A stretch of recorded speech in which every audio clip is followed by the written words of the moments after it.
¿Cómo quedan las propuestas que usted como político nos ha manifestado en anteriores entrevistas y lo ha hecho en diferentes reuniones, de que hay que poner mano dura, hay que castigar a los delincuentes, que hay que encarcelarlos, hay que hacerles trabajar, considerando que la Corte Interamericana le tiene en la mira a Nayib Bukele por haberle tratado y darle ese trato a las pandillas? No se va a poder hacer justicia rápidamente porque los delincuentes se ven protegidos por la Corte Interamericana.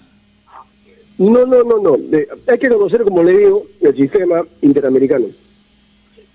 Acá tenemos que hacer una profunda reorganización, una reforma profunda de todo el sistema judicial, fiscalía, policía, el Poder Judicial, la INPE, todo el sistema judicial tiene que ser puesto en una suerte de reorganización total, porque se ha visto ahora con estos casos que hay una profunda descomposición moral, ética, económica, política, jurídica. Ningún peruano tiene garantías hoy con este sistema. Y justamente los que han introducido este tipo de anarquía son los fujimoristas que, disculpen la palabra, que están jodiendo a los peruanos hace 33 años. Todo el problema que tenemos en el Perú, la recesión, la hiperinflación, estamos en una situación de desastre, han caído las exportaciones, estamos entrando a la estanflación.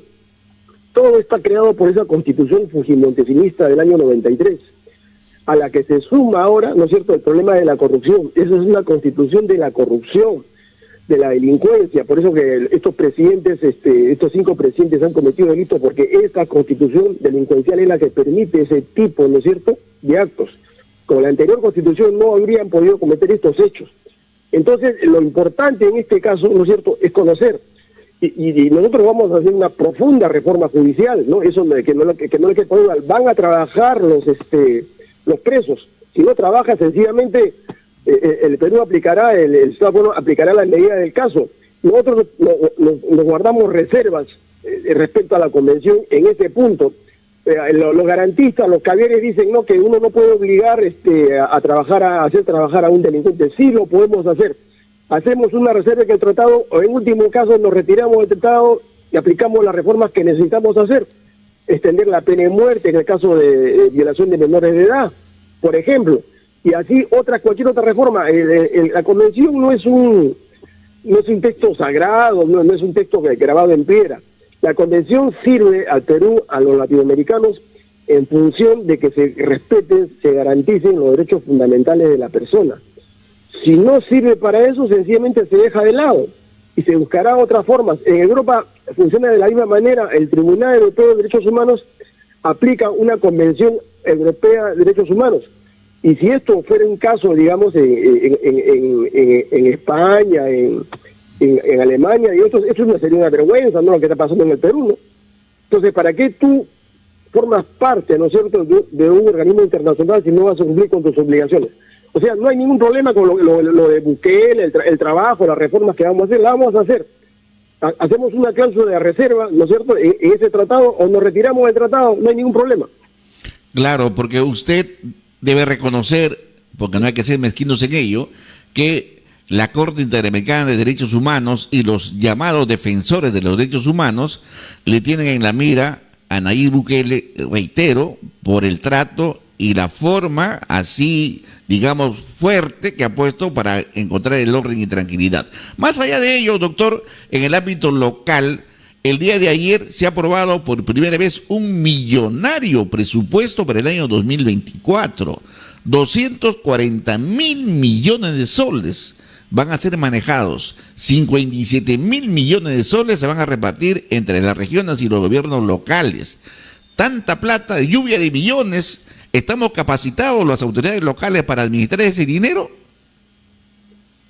No, en absoluto. Va a ver usted que la corrupción se va a profundizar en todos los gobiernos regionales, en las municipalidades, en los ministerios. Van a haber más escándalos, ¿no? Porque usted sabe, el ladrón, el delincuente está donde está el dinero, en las obras sobrevaluadas. Porque no tenemos, pues, lamentablemente, un órgano de control eficaz, ¿no?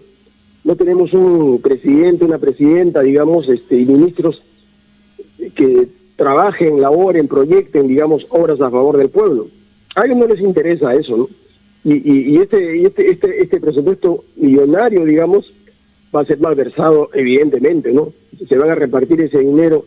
De esos, le digo, no son de 34.000 millones que se dan en corrupción, 42.000 se dan en pago a la deuda externa, son 77.000 millones de soles que ya está perdido, o sea, 240.000 menos 70.000, más o menos nos queda 170.000 millones de soles, que es lo que se va a utilizar en los gobiernos locales, en los gobiernos. Mire, el gran daño que le ha hecho el fujimorismo al Perú es el siguiente, ¿no? Desde el año 90, técnicamente aplicando políticas económicas de desarrollo, de crecimiento, ¿no es cierto?, de la industria, de la economía de un país, nosotros hoy día deberíamos tener un PBI proyectado de cerca de 600.000 millones de dólares.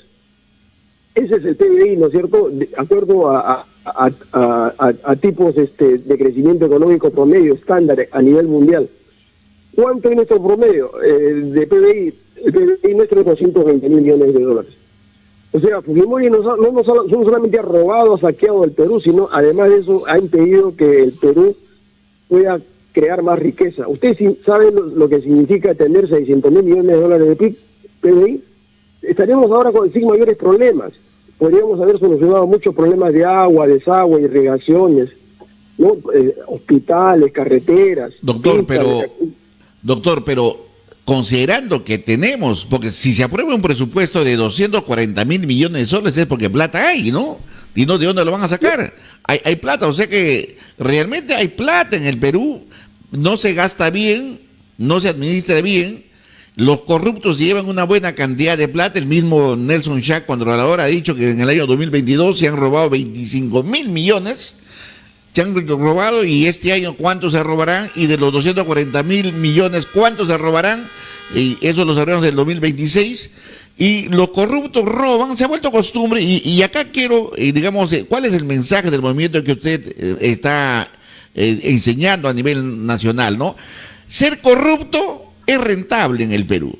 Te robas, te procesan, si tienes mala suerte te vas un par de años a la cárcel, luego sales, no devuelves la plata y no pasa nada. No pasa nada. ¿Se debe de actuar como en otros países drásticamente hasta pena de muerte para los corruptos? Claro, por eso yo les he explicado varias veces en diferentes conferencias, ¿no es cierto?, que el Perú tiene en estos momentos 5 grandes problemas que resolver. Y eso es lo que yo pienso hacer con el equipo que tenemos del Movimiento Poder Ciudadano. 5 grandes problemas. Hay más problemas, ¿no? Hay cerca de 25 problemas centrales del Perú. Pero les resumo, ¿no? La guerra frontal contra la corrupción, la guerra contra la delincuencia, la descentralización del Perú, el desarrollo económico del Perú, ¿no? Lo que llamo la revolución agraria, ¿no es cierto? Y la creación de más o menos 2 millones de empleos. Ese es en el corto plazo lo que se puede hacer en 5 años de gobierno. El primer punto, que es el que usted me pregunta, relativo a la guerra contra la corrupción, es el primer problema que tenemos que saldar nosotros. Y para eso necesitamos anular esta constitución fujimontesinista, que es el documento, que es la carta, ¿no es cierto?, que permite que se extienda la corrupción. Si no hacemos eso, si no la anulamos y restituimos la carta, la constitución legítima pluralista del año 79, no podemos hacer nada. Seguiremos 20, 30, 50 años más, como usted dice, en esta danza de robos. Se robarán 30.000, aumentarán a 40.000 y 50.000 millones de dólares. Doctor, con la constitución del año 79 nosotros podemos aplicar una política anticorrupción, de moralización total, ¿no? Porque si no hacemos eso, el Perú va a seguir siendo saqueado. Y acá le doy puntualmente, ¿qué cosa es una política anticorrupción? Es una política sistémica, intrasectorial, que comprende los 20 ministerios, que comprende los 3 poderes clásicos del Estado y a los órganos constitucionales autónomos. Doctor, pero cuando usted habla de la Constitución del 79... Con tolerancia cero, digamos, es toda la delincuencia en el aparato estatal.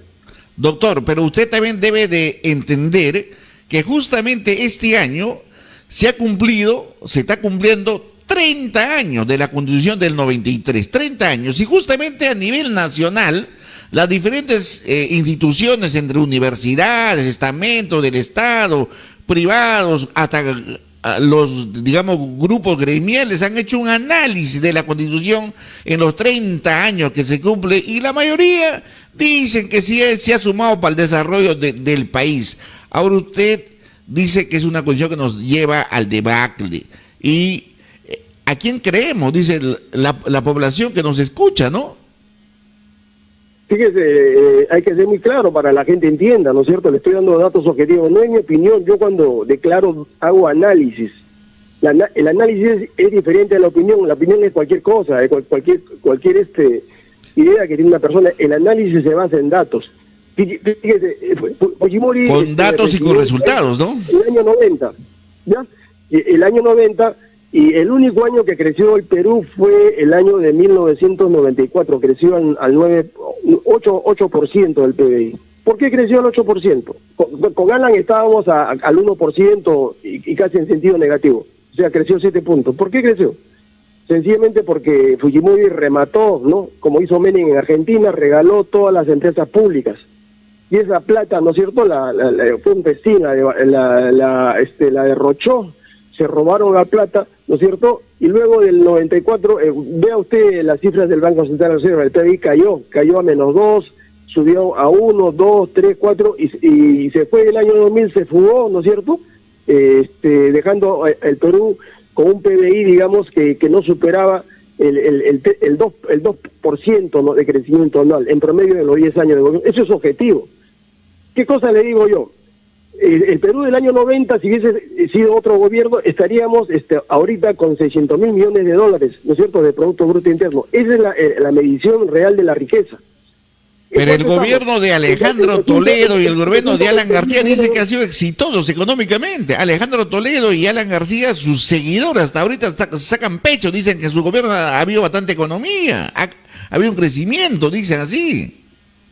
Claro, pues ha sido exitoso, ¿no es cierto?, para todos esos ladrones, a ese 1% que se ha llevado el dinero del Perú, eso es obvio, ¿no es cierto? Toda la CONFIEC, todos los sindicatos, digamos, patronales, todos los partidos de ultraderecha que son sirvientes de esos consorcios multinacionales, para ellos le ha ido muy bien. Eso es indudable, ¿no es cierto? Pero para el 90% de peruanos, y tú lo estás viendo ahora en estos momentos, tenemos 40% de pobreza. Tenemos 80% de informalidad. Oiga, si el modelo hubiera sido un modelo exitoso, no tendríamos el 80% de informales, pues tendríamos el 10%, ¿no es cierto? Tendríamos pobreza de 5%. Ahí está la prueba objetiva, ¿no?, de que el país, digamos, ha ido hacia atrás. El resto, digamos, son psicosociales. Eso está más claro para cualquier economista, salvo para este grupo de economistas neoliberales manchesterianos, prehistóricos, que salen en la televisión, porque ellos son empleados de las grandes mineras, ellos salen a opinar ahí en la televisión, en la radio, para hacerle creer a la gente, y la gente le cree, ¿no?, que estamos en el mundo de las maravillas, en un mundo paralelo. No, la prueba es en estos momentos lo que es el Perú. El Perú está en un retroceso. La recesión del Perú, esto arranca desde el año 90, estamos en retroceso, la producción ha caído, estamos con inflación. Entonces, esos son datos objetivos. Estos señores pueden decir pues, que como siempre dicen en su propaganda, ¿no?, que el Perú, digamos, con Fujimori, digamos, salió, digamos, del atraso. No, que con Fujimori vinieron las inversiones. No es así. El asunto era muy simple. El gobierno de Alan García fue un gobierno desastroso. Claro que sí, pues. ¿Consecuencia de qué? De lo que le dejó Belaúnde el año 81, 82. Porque Belaúnde llevó al desastre al Perú, digamos, en la economía recesada, y Alan García lo único que tuvo que hacer pues es comenzar a imprimir dinero, y cometió el error de estatizar la banca, lo aislaron y le cortaron todos los créditos, digamos, a ese gobierno. El nuevo gobierno que llegó después de Alan García, cualquier otro gobierno tenía la posibilidad, ¿no es cierto?, de maniobrar económicamente, de abrir el Perú para inversiones extranjeras, pero no de manera pues ilimitada, no de manera incondicional, sino poniéndole ciertos requisitos como México, ¿no?, como Colombia, como Chile. Pero acá no, acá se celebró el país, digamos, y se llevaron todo, pues. Y encima de eso, el Perú no ha tenido el crecimiento de la riqueza que debió tener. Hermanos, hemos debido hoy día tener 600.000 millones de dólares de PBI y no tendríamos mayores problemas. Solamente tenemos 220.000 millones de dólares. Esa es la herencia del fujimorismo. O sea, aquí un Doctor. gobierno de robo, de saqueo, es un desastre, pues. Doctor, pero también se ha escuchado a muchos economistas, no solamente en el Perú, reconocer, por ejemplo, yo le pregunto a usted que ha analizado ampliamente la economía de Latinoamérica, de Sudamérica, reconocen que el sol peruano, la actual moneda peruana, es la más sólida, la más fuerte ahorita en Sudamérica, por ejemplo, ¿no? Estamos mejor que Argentina, estamos mejor que Venezuela, estamos mejor que Chile, solamente estamos por debajo de Uruguay, creo, o Paraguay. ¿A qué se debe ello entonces? No, como le digo, en economía le habla como doctor en ciencias económicas. Economía, los datos son duros, los datos son simples. La economía que tiene la moneda más clara, más sólida es la economía mexicana. ¿Por qué? Porque las fábricas norteamericanas que estaban en China se han trasladado a México. Entonces México estaba pasando por una época de bonanza. Ellos se están industrializando. En estos 6 años de gobierno del señor López Obrador, ha sabido, ¿no es cierto?, ha sabido capturar, beneficiarse con el crecimiento de la riqueza en México. Y evidentemente no ha robado, pues hasta donde yo no conozco, digamos, López Obrador ha sido un presidente al menos honesto. No se le conoce denuncia de robo. Inclusive la gente lo quiere reelegir, pero hay una prohibición ahí en la Constitución mexicana, ¿no?, que impide la reelección. Solamente una vez puede ser presidente por 6 años. Es el único país. Ahora, usted me pregunta, ¿por qué el sol peruano dice que esa es la propaganda del psicosocial del más grande incapaz y fracasado, ¿no?, presidente del Banco Central de Reserva, Julio Velarde, que es el causante de esta desgracia, porque él es el que maneja la política monetaria del Perú? Fíjese, ¿sabe por qué el sol peruano, ¿no es cierto?, se devaluó de 2.2 en que estábamos a 4.20 en la época de Castillo? Esa fue una maniobra, ¿no es cierto?, impulsada por Julio Velarde para desestabilizar el gobierno. Y lo hizo, digamos, en complicidad con los grandes bancos internacionales. Se metió capital golondrino y se sacó capital golondrino. Es un capital especulativo. ¿Y a costa de qué?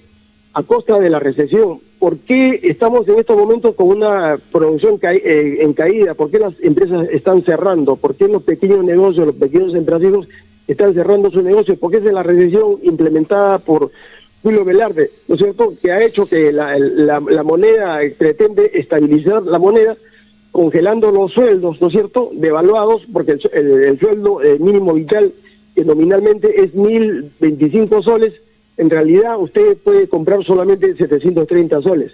Y segundo, ¿no es cierto?, ha destruido la poca industria que había en el país. O sea, son esas dos razones las que explican por qué el sol no se devalúa hasta ahora. Luego de haber llegado a 4.20, está más o menos en 3.8, 3.7. Y evidentemente esto se va a agravar en el próximo año, se va a agravar. Y acuérdense lo que le digo, hermano, la economía no miente. La economía sencillamente le dice a ustedes que no tenemos gasto en inversión. Todo lo que usted ha señalado, esos 240.000 millones de soles, se va a ir en gasto corriente, o sea, en pago de planillas, ¿no es cierto?, en pago de la deuda, en transferencias, ¿no es cierto?, y eso nos va a volver más pobres, porque es un gasto que no produce nada. El gasto tiene que ser en gasto de inversión. Cuando uno hace gasto de inversión, el Estado hace gasto de inversión, se produce riqueza, y esa riqueza genera más empleo, genera muchos más bienes y servicios. Ese es el drama del Perú, y si seguimos así, vamos a ir de mal en peor. Muy bien, muchísimas gracias, doctor Ramón Ramírez Erazo. Para finalizar, ¿cuál sería su mensaje final a los amigos de Radio Victoria de la región Lima? Hermanos guaralinos, hermanos que me escuchan en toda la provincia, en todo el departamento, y a todos los hermanos de Perú. Yo soy un peruano como tú, hermano, un ciudadano como tú. Yo no tengo por qué mentirte. Yo ya he vivido la vida, yo tengo más de 60 años de edad. Yo he recorrido el desierto. Yo he tenido, discúlpeme que hable en primera persona, un relativo éxito. No le he robado a nadie. Yo he trabajado desde los 15 años. Soy un empresario de éxito, soy un académico, hermano, que soy profesor principal en la Universidad Nacional Mayor de San Marcos. Tengo 7 doctorados y 7 maestrías, hermano, y si yo lo he hecho, ¿por qué otro guaralino no lo puede hacer?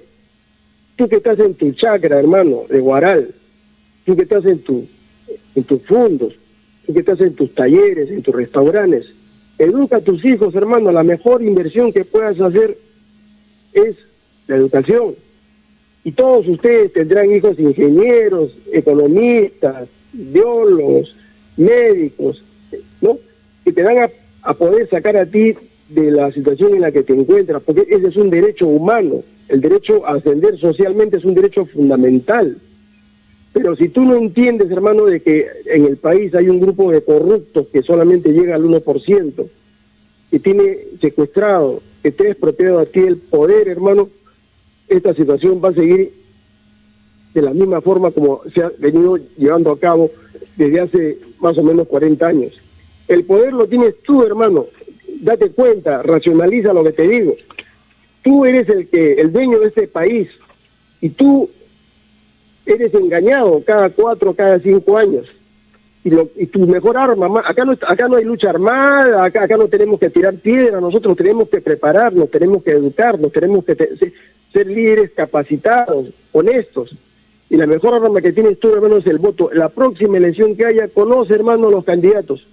Estos 23 partidos políticos que están inscritos en el registro electoral son lo mismo, más de lo mismo.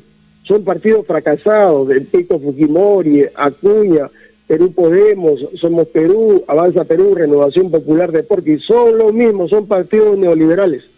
Nosotros somos un partido anticorrupción, un partido antimafia, que lo primero que vamos a hacer es moralizar este país, emprender el desarrollo económico, anular la constitución fujimontesista causante de todo este desastre, restituir la constitución del 79, hermano, y vamos a gerenciar el país de manera limpia, escrupulosa, para que veas que se puede hacer un cambio, hermano.